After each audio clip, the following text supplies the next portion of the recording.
السلام علیکم۔ آج میں آپ کو اورنگزیب عالمگیر اور ان کے استاد کا خوبصورت قصہ سناؤں گی۔ ملا احمد جیون ہندوستان کے مغل بادشاہ اورنگزیب عالمگیر کے استاد تھے۔ اورنگزیب اپنے استاد کا بہت احترام کرتے تھے اور استاد بھی اپنے شاگرد پر فخر محسوس کرتے تھے۔ جب اورنگزیب عالمگیر ہندوستان کے بادشاہ بنے تو انہوں نے اپنے غلام کے ذریعے استاد کو پیغام بھیجا کہ وہ کسی دن دہلی تشریف لائیں اور خدمت کا موقع دیں۔ اتفاق سے وہ رمضان کا مہینہ تھا اور مدرسے کے طالب علموں کو بھی چھٹیاں تھیں، چنانچہ انہوں نے دہلی کا رخ کیا۔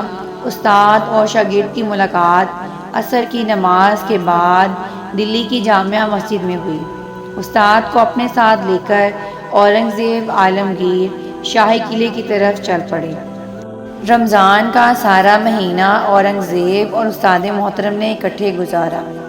عید کی نماز اکٹھے پڑھنے کے بعد ملا جیون نے واپسی کا ارادہ کیا۔ بادشاہ نے جیب سے ایک چونی نکال کر اپنے استاد کو احتراماً پیش کی۔ استاد نے بڑی خوشی سے یہ نذرانہ قبول کیا اور گھر کی طرف چل پڑے۔ اس کے بعد اورنگزیب دکن کی لڑائیوں میں اتنے مصروف ہوئے کہ 14 سال تک دلی آنا نصیب نہ ہوا۔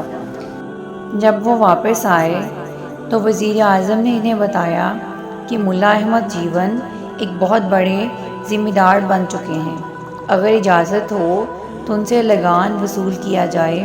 یہ سن کر اورنگزیب عالمگیر حیران رہ گئے کہ غریب استاد کس طرح ذمہ دار بن سکتا ہے۔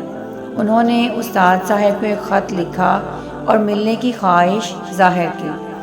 ملا احمد جیون پہلے کی طرح رمضان کے مہینے میں تشریف لائے اور اورنگزیب نے بڑی عزت کے ساتھ انہیں اپنے پاس ٹھہرایا۔ ملا احمد کا لباس، بات چیت اور طور طریقے پہلے کی طرح سادہ تھے، اس لیے بادشاہ کی ہمت نہیں ہوئی کہ ان سے بڑا ذمہ دار بننے کے بارے میں پوچھ سکیں۔ ایک دن ملا صاحب خود کہنے لگے، آپ نے جو چونی دی تھی وہ بڑی بابرکت تھی۔ میں نے اس سے بنولا خرید کر کپاس کاشت کی۔ اللہ نے اس میں اتنی برکت دی کہ چند سالوں میں سینکڑوں سے لاکھوں ہو گئے۔ اورنگزیب یہ سن کر بہت خوش ہوئے اور مسکرانے لگے۔ پھر کہا، اگر اجازت ہو تو میں چونی کی کہانی آپ کو سناؤں۔ ملا صاحب نے کہا، جی جی ضرور سنائیے۔ اورنگزیب عالمگیر نے اپنے خادم کو حکم دیا کہ چاندنی چوک کے سیٹھ اتم چند کو فلاں تاریخ کے کھاتے کے ساتھ پیش کیا جائے۔ سیٹھ اتم چند ایک معمولی بنیا تھا۔ اسے اورنگزیب کے سامنے پیش کیا گیا تو وہ ڈر کے مارے کانپ رہا تھا۔ اورنگزیب نے نرمی سے کہا، آگے آ جاؤ اور بغیر کسی گھبراہٹ کے کھاتا کھول کر خرچ کی تفصیل بیان کرو۔ سیٹھ اتم چند نے اپنا کھاتا کھولا اور تاریخ اور خرچ کی تفصیل سنانے لگا۔ ملا احمد جیون اور اورنگزیب خاموشی سے اس کو سنتے رہے۔ ایک جگہ آ کر سیٹھ اتم چند رک گیا۔ یہاں خرچ کے طور پر ایک چونی درج تھی، لیکن اس کے سامنے لینے والے کا نام نہیں تھا۔ اورنگزیب نے نرمی سے پوچھا، ہاں بتاؤ یہ چونی کہاں گئی؟ اتم چند نے کھاتا بند کیا اور کہنے لگا، اگر اجازت ہو تو درد بھری داستان عرض کروں۔ بادشاہ نے کہا، اجازت ہے۔ اس نے کہا، اے بادشاہ وقت، ایک رات موسلا دھار بارش ہوئی، میرا مکان ٹپکنے لگا۔ مکان نیا نیا بنا تھا اور تمام کھاتے کی تفصیل بھی اسی مکان میں تھی۔ میں نے بڑی کوشش کی لیکن چھت ٹپکتی رہی۔ میں نے باہر جھانکا تو ایک آدمی لالٹین کے نیچے کھڑا نظر آیا۔ میں نے مزدور خیال کرتے ہوئے اس سے پوچھا، اے بھائی مزدوری کرو گے؟ وہ بولا، کیوں نہیں۔ میں نے اس آدمی کو مزدوری پہ لگایا اور وہ آدمی کام پہ لگ گیا۔ اس نے تقریباً 3-4 گھنٹے کام کیا۔ جب مکان ٹپکنا بند ہو گیا تو اس نے اندر آ کر تمام سامان درست کیا۔ اتنے میں صبح کی اذان شروع ہو گئی۔ وہ کہنے لگا، سیٹھ صاحب آپ کا کام مکمل ہو گیا تو مجھے اجازت دیجیے۔ میں نے اسے مزدوری دینے کی غرض سے جیب میں ہاتھ ڈالا تو ایک چونی نکلی۔ میں نے اس سے کہا، اے بھائی، ابھی میرے پاس یہی چونی ہے، یہ لے لو اور صبح دکان پر آنا، تمہیں مزدوری مل جائے گی۔ وہ کہنے لگا، یہی چونی کافی ہے، میں پھر حاضر نہیں ہو سکتا۔